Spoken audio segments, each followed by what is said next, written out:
নমস্কার দর্শক বন্ধুরা, আজকে এই সন্ধ্যাবেলা অল্প একটু কিছু রান্না করব। আজকে তো নিরামিষ, তা নিরামিষ আমি পনির আলু দিয়ে সিম্পলভাবে একটা ছোট্ট রেসিপি তাড়াতাড়ি বানানোর জন্য আমি দেখাবো আপনাদের। দেখুন, 200 গ্রাম পনির, অল্প আলু, আর এই যে এর মধ্যে আমি আদা রসুন কিছু দিইনি। আদা রসুন না দিয়ে আমি টমেটো আর পেঁয়াজ, ধনে, জিরে দিয়ে মিক্সড করে এটা বানাচ্ছি। একটু কাস্তুরি মেথি এর সাথেই দিয়ে দিয়েছি।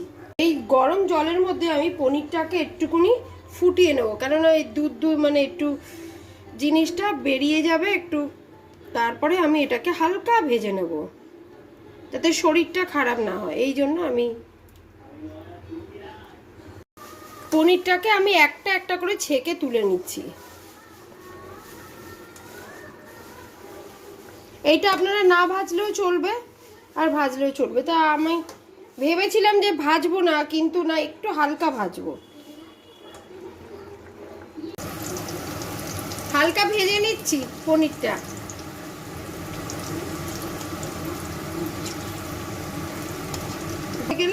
আমি পনিরটা আমার ভাজা হয়ে গেছে হালকা। এবারে এর মধ্যে আমি একটুখানি হালকা অল্প নুন দিলাম আর অল্প সামান্য হলুদ দিয়ে আমি এই যে আলুগুলো ছোট ছোট করে কেটেছিলাম ওই আলুগুলো আমি একটু ভেজে নিচ্ছি। সামান্য হলুদ, বেশি না।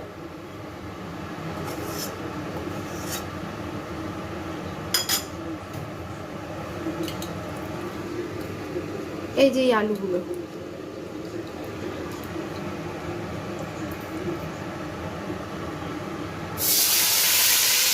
ভেজে নিয়েছি। এবারে আমি মশলা দিচ্ছি। একটু গ্রেভিটা একটু বেশি হবে, ভাল লাগবে খেতে।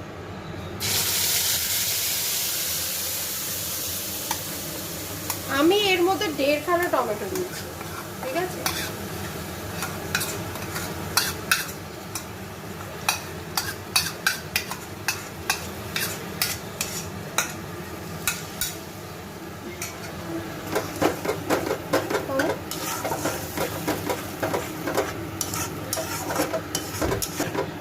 এর মধ্যে কিন্তু আমি আদা রসুন কিছু দিইনি, আপনাদের তো আগেই বলে দিয়েছি। এটা আদা রসুন ছাড়াই হচ্ছে। টমেটো, জিরে, ধনে, একটু মিষ্টি, একটু নুন, কাস্তুরি মেথি, লঙ্কা, বাস, আর কিছু না। এবারে আমি এইটা এর মধ্যে দিয়ে আমি একটু কষবো।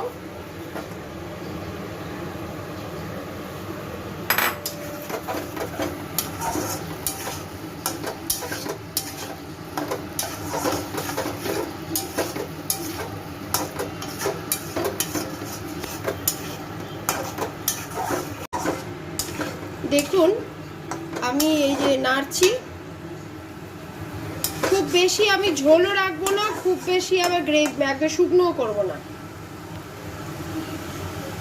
আর লাস্টে আমি ওঠানোর সময় আমি একটু বাটার দিয়ে দেবো হালকা সামান্য করে, খেতে টেস্ট লাগবে।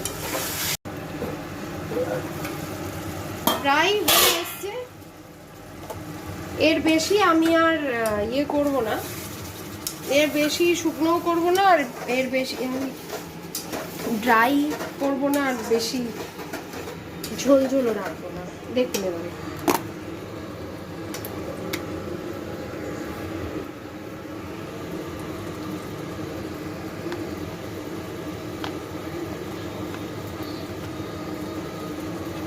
আমি একটু বাটারটা দিয়ে দিলাম এর সাথে।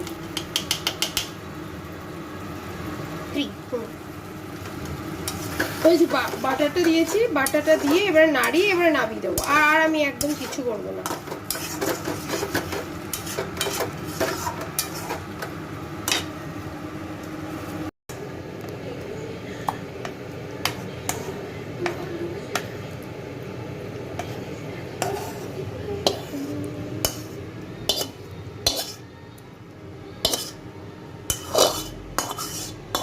রান্নাটা আমার হয়ে গেছে, আপনাদের দেখিয়ে দিয়েছি। আর দেখবেন এরকম বানিয়ে খাবেন, খুব ভালো লাগবে। আর আপনারা আমার চ্যানেলটা একটু দেখবেন, ভালো লাগলে সাবস্ক্রাইব করে দেবেন, লাইক শেয়ার করবেন। Bye bye.